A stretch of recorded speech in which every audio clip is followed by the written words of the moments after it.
You must save the test baby. Today, and you didn't even realize you were enrolled in Remember, the class. little Amanda, you can't make any mistake or everyone will judge you. All we eat is candy every day. We have no dentists. I'm leaving. You don't feed me enough. I'm taking Binky and Snuggles with me.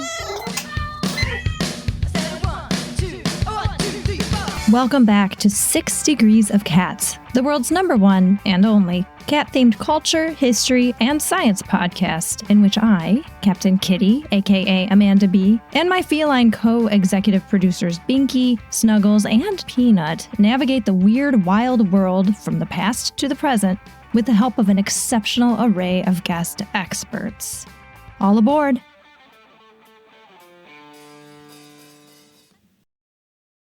Sorry about that, folks. My dreams are bizarre. How about yours? Apparently, the average human has multiple dreams at night, though based on a few studies, only a quarter of us or so can actually recall them, so who knows? As for my dreams, obviously some of them do, indeed, have cats. Sometimes my cats, and sometimes cats I've never even met, at least in this life. I wonder if it's the same for the rest of the team. It seems like in the house, Binky's the biggest dreamer based on the many times he's either licked his chops mid-slumber or startled himself awake, surely disappointed to see that, yes, Peanut is still here, and no, there's not a large roasted chicken in front of him. Since we already established that cats are the champions of napping and rest, in this episode of 6 Degrees of Cats, let's follow that dream cat into the realm of the unconscious. Kind of. I mean, hopefully you'll remain conscious during this episode. The team and I do our best to keep things entertaining.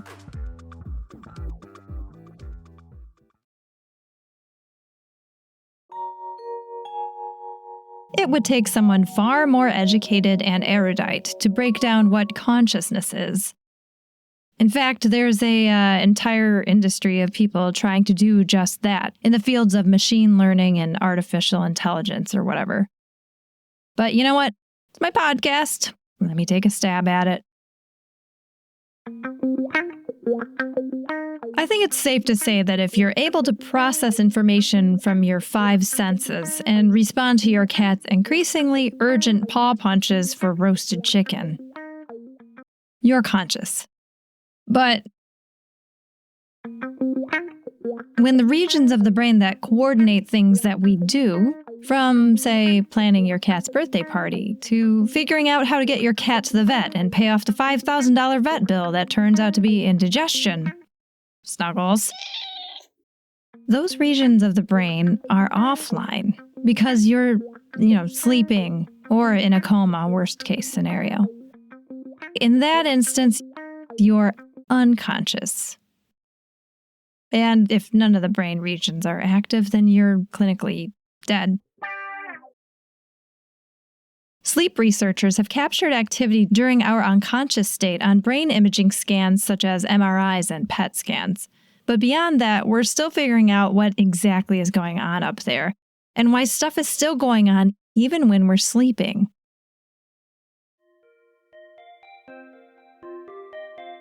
The stuff I'm talking about, at least for this episode, dreams. In our contemporary industrialized culture, one of the first, more widespread theories on dreams can be traced back to one orally fixated Viennese mental health practitioner, Mr. Sigmund Freud. Mr. Freud, or Dr. Freud's most famous theory, explained the dynamics of the human mind with his iceberg theory. At the tip of the iceberg is the conscious. Here, thoughts and perceptions can be observed and reported. At this level, someone, not you or me of course, let's call him Brutus, doesn't like cats. Why? Cats are assholes, man. But it's not just about cats, according to Freud. Below the surface, there's the preconscious. which I guess is where our memories live. So maybe Brutus got off the wrong foot with cats when he pulled Frisky's tail and got scratched. According to Freud, deep below the surface, underneath that preconscious, there is the subconscious, the primary instincts and drivers of our emotions. Freud might say for Brutus, cats represent his childhood feelings of rejection by his mother, who didn't hug him during the times he was hurt or scared. So, the next time someone says they don't like cats, you truly can ask, who hurt you?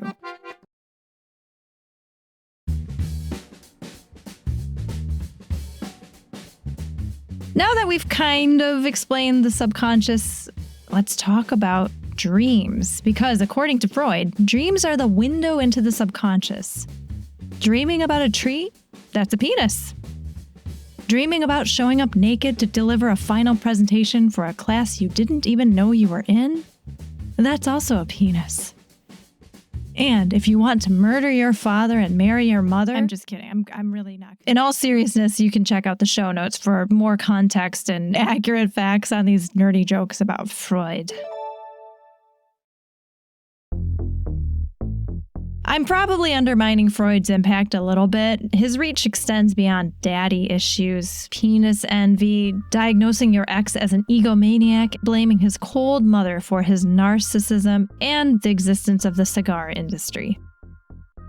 Freud's therapeutic approach did set up a model of treatment that's now a mainstream therapeutic intervention. You know, where someone's lying on a couch talking about their feelings. Try it sometime. It sometimes works. Anyway, his work and theories inspired future generations of mental health workers, including one of his most famous pupils, Carl Jung. We happen to have a Jungian expert in the house who will provide a much better synopsis of his impact on psychology. What Jung gave us was the structure of the psyche, and he called that spirit that we have in our unconscious, huge archetype. He called it an animus. US is male. What the mother's influence for the male is he called anima. There are two parts of us that are in the unconscious. If you recognize that voice, you're right. I'm so glad to have returning expert, Pilates elder, Mary Bowen. I was somebody else with the first husband, and then with the second husband, his name is Alec Martin, and I would have been Mary Martin. Well, I don't know if you know how famous a musical star she was. I was also in musical comedy, and I thought, no, I would have to sing instead of speak. So I went back to my own name. So I'm Mary Bowen forever.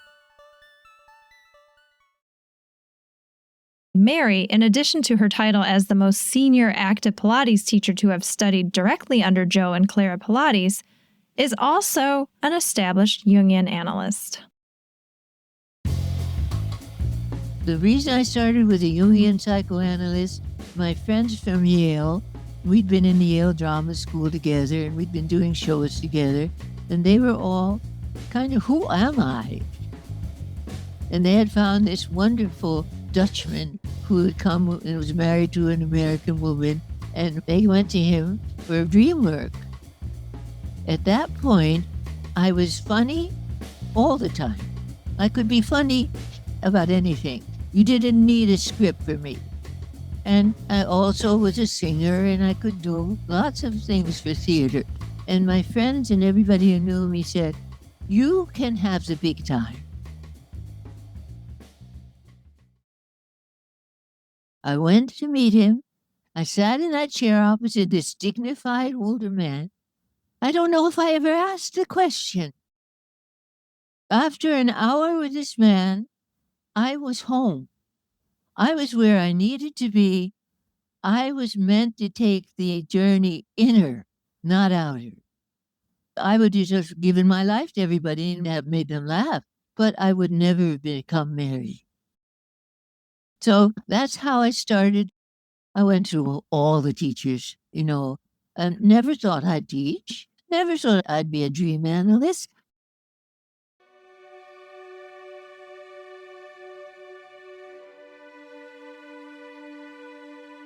And then my dreams began to show that people are coming soon. And they were all the way around a city block, one stack in New York City. I said to my analyst, "What do you think that is?" And he said, "We'll just have to see." Well, by the end of that next year, I had 23 weekly clients.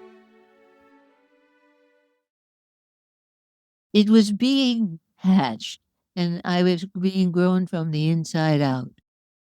Now, that's so wonderful because your ego's not invested. Your spirit's being receptive. And it's such a beautiful way to be able to live from the inside out. The bigger work is finding where you are and how you are in your unconscious and working with it. Jung diverged from his mentor in his conceptualization of the unconscious and relative disregard of the subconscious. His research went beyond the borders of Western Europe. It led him to observe motifs, themes, and stories that he felt indicated an ancient, collective unconscious. The shared themes of flood stories, resurrection myths, and other recurring cultural narratives and symbols he called archetypes. And it's his theories on dreams that bring us to cats and the unconscious. In the unconscious, Jung was able to give us these structures of the psyche for the first time so that all of us can really know why we are the way we are or understand better. The dream tells you what it wants you to know. Every dream tells you what you don't know, or it wouldn't bother. And if it repeats and repeats and repeats, then you're really stuck in the mud because you're not getting it, you know. So if you see a cat in your dreams, the cat, if you dream about it, you're dreaming about the feminine. And people who hate cats or something, they're having trouble with the feminine, you know. And it's very deep. fascinating, if not surprising. This reinforces some of the historic cultural motifs associated with Felis catus relating to women and cats that we've touched on a bit in the past few seasons and episodes.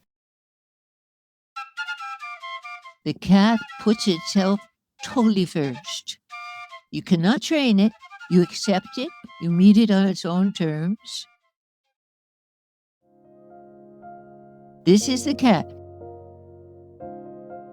Each one is their own special selves, and they never fake, they never deceive you, totally honest, and they stay beautiful their whole lives. These are things we need to dare to be like.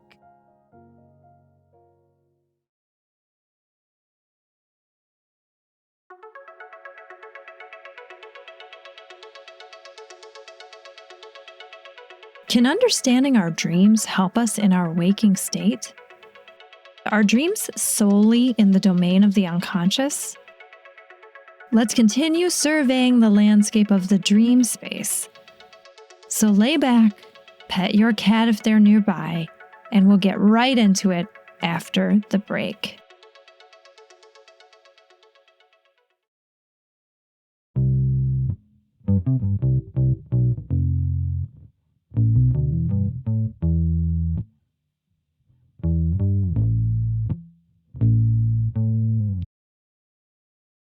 Before the break, we touched on dreams from the psychodynamic theory of human behavior and motivations, courtesy Doctors Freud and Jung.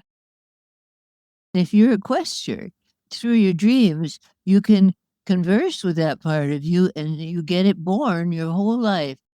One part is going to be at the bottom of the unconscious itself, not even born. So your life is getting that born more and more. Freud and Jung's original theories, while outdated in some ways now, remain influential in the canon of contemporary Western psychology. And Jung's work on the collective unconscious continues to find new audiences.